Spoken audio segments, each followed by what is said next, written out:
రుణమాఫీ విషయంలో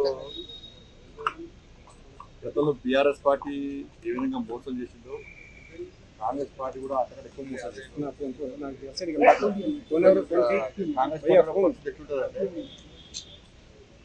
పంచపాండవులు ఎంత అని అంటే ఉదాహరణ చెప్తారు, మంచం కోళ్ళు అంటారు.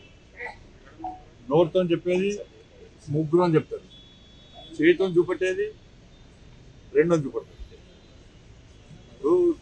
సోనియా గాంధీ పుట్టినరోజు సందర్భంగా 40,000 కోట్ల మంది 40,000 కోట్ల రుణమాఫీ చేస్తామని చెప్పి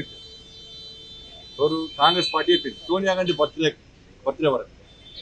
దాని తర్వాత ఏమైంది, అసెంబ్లీలో బడ్జెట్ ప్రవేశపెట్టినప్పుడు ఎంత చేసారు, 26,000 కోట్ల రూపాయలు మాత్రమే బడ్జెట్ ప్రవేశం. చివరి వాళ్ళు చేసింది ఎంత, 16,000 కోట్లు 17,000 కోట్ల రూపాయలు రుణమాఫీ చేసింది. వాళ్ళు ఎస్ఎల్బిసి రాష్ట్ర లెక్కల ప్రకారం ఎంత 64,90,000 మంది రైతులు రుణం తీసుకున్నారు. ఇక్కడ దాదాపు 70,000 కోట్ల రూపాయల రుణము ఇలా బ్యాంకు నుంచి పొందారు. ఇప్పుడు పొంతనలే కూడా ఉంది కాంగ్రెస్ పార్టీ. అంటే దాదాపు 70% మంది రైతులకు ఇప్పటికీ రుణమాఫీ జరిగాయి. ఇది లెక్క. ఒక్కటే క్లారిటీ, మీరు రుణమాఫీ నిక్కచ్చిగా నిజాయితీగా రైతులు ఆదుకోవాలని మీరు అనుకుంటే రైతులకు ఎలాంటి లోను లేదు అని చెప్పి క్లియరెన్స్ సర్టిఫికేట్ ఇవ్వండి. రైతుల చేతికి క్లియరెన్స్ సర్టిఫికేట్ లేనంత వరకు వాళ్ళకి ఏ ప్రభుత్వం వచ్చినా ఎంత రుణమాఫీ చేసినా అది వృధానే. వాళ్ళు మళ్ళా లోన్ తీసుకునే అవకాశం ఉండదు. వాళ్ళ పిల్లల పెళ్లికు చదువులకు నిత్య ఏదో అవసరాల కోసము బ్యాంకు పోయి రుణం తీసుకోవాలనుకుంటే వాళ్ళకు క్లియరెన్స్ సర్టిఫికేట్ కావాలి. ఈ ప్రభుత్వం వచ్చి 2 లక్షల రుణమాఫీ చేస్తారంటే చేస్తారు కావచ్చు అని చెప్పి వీళ్ళు ఆ తీసుకున్న లోన్ కట్టకుండా ఇవాళ వడ్డీ మీద వడ్డీ, వాళ్ళేమో వడ్డీ వసూలు చేసారు. వడ్డీ తీసుకొచ్చి ఇవాళ అప్రపాలు చేశారు. వీళ్ళు చక్ర వడ్డీ కాంగ్రెస్ పార్టీ. బట్ రైతులకు కావాల్సింది ఏంటి, ఎలాంటి లోన్ లేదు అని చెప్పి క్లియర్ ఇప్పిస్తేనే రైతుల బతుకులు బాగుపడతాయి. ఇవాళ అన్ని జిల్లాలో రైతులు రోడ్డుకెక్కి ఆందోళన చేస్తున్నారంటే కాంగ్రెస్ పార్టీ సమాధానం చెప్పాలి. మీ రుణమాఫీ ఏ విధంగా సక్సెస్ అయిందో మీరు చెప్పాలి. 64 లక్షల మంది లోన్ తీసుకుంటే 64,90,000 మంది లోన్ తీసుకుంటే మీ లెక్క ఎంత, క్లారిటీ లేదు. కాబట్టి ఇటువంటి పరిస్థితుల్లో రుణమాఫీ అనేది కంప్లీట్. ఇవాళ 6 గ్యారెంటీల మీద ఇప్పటికీ బీఆర్ఎస్ పార్టీ మాట్లాడేది, కాంగ్రెస్ పార్టీ స్పష్టం చేయదు. రైతు భరోసా ఏమైంది,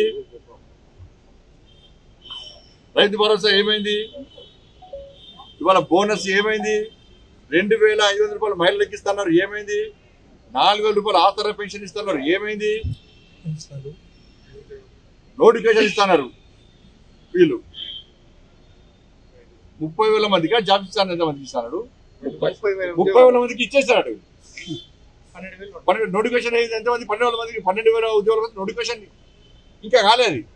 ఆలోచన వాళ్ళది అంటే నోటిఫికేషన్ ఇవ్వకుండానే 30,000 మంది దొంగసాటికి ఇచ్చేది వాళ్ళు. కాబట్టి ఇటువంటి పరిస్థితుల్లో రుణమాఫీ అనే విషయంలో రైతులు చాలా సీరియస్ ఉన్నారు.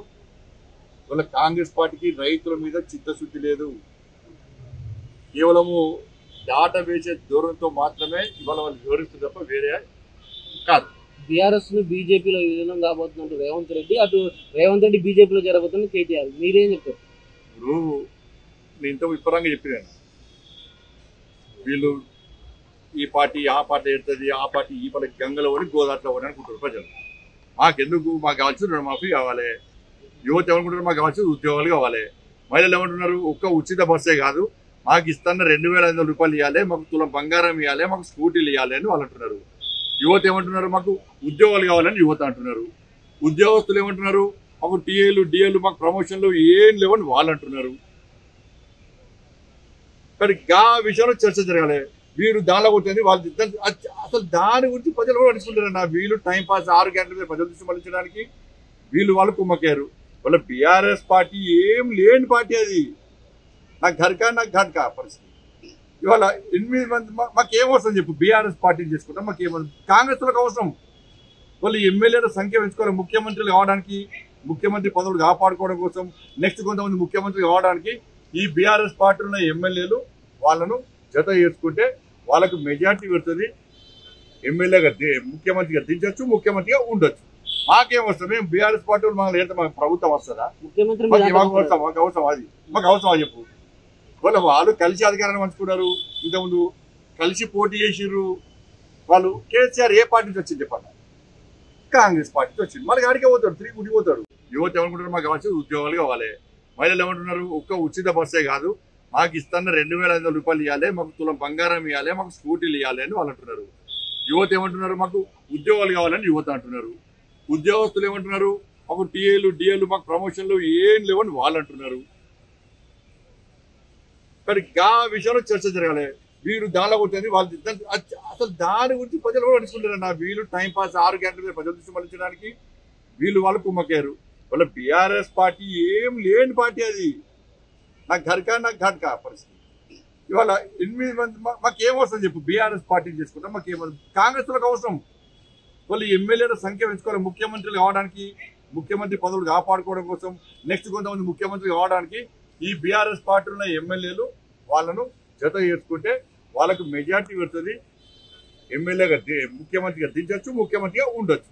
మాకేం వస్తుంది? మేము బీఆర్ఎస్ పార్టీ మమ్మల్ని ఏదైతే మాకు ప్రభుత్వం వస్తుందా? ముఖ్యమంత్రి మాకు అవసరం అది మాకు అవసరం చెప్పు. వాళ్ళు కలిసి అధికారాన్ని పంచుకున్నారు, ఇంతకుముందు కలిసి పోటీ చేసిర్రు.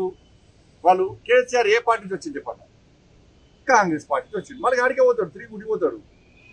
ముఖ్యమంత్రి ఏబీపీ నుంచి వచ్చాడు, మీ దగ్గర తిరిగి వస్తాడు వాళ్ళ దగ్గర. మరి వారిని అడిగి చెప్పాలి, వారిని చెప్పాలి. రేవంత్ రెడ్డి గారు చెప్పాలి.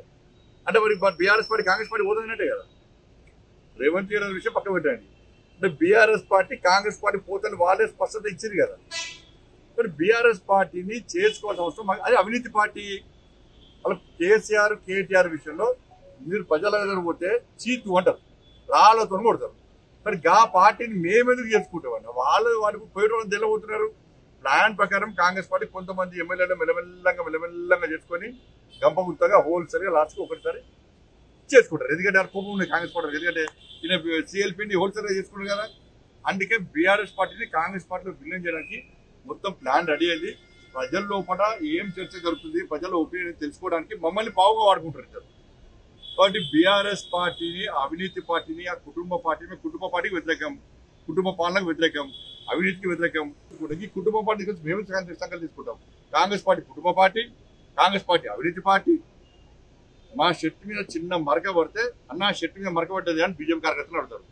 కాంగ్రెస్ పార్టీలను బీఆర్ఎస్ పార్టీలను డ్రైనేజ్ ముంచి తీసుకోవడం ఎవరు వచ్చుకోరు. కాబట్టి ఇటువంటి పరిస్థితుల్లో బీఆర్ఎస్ పార్టీ కాంగ్రెస్ పార్టీలో విలీనం కావడానికి పక్కా ప్లాన్ రెడీ అయింది. ప్రజల ఒపీనియన్ తెలుసుకోవడానికి మమ్మల్ని బాగు వాడుకుంటారు. గతంలో లబ్ధి పొందిరు. ఇప్పుడు బీఆర్ఎస్ పార్టీ మాధవ్ చేరితే మాకు ఏం ఫాయిదా ఉండదు, మేము చేర్చుకోము.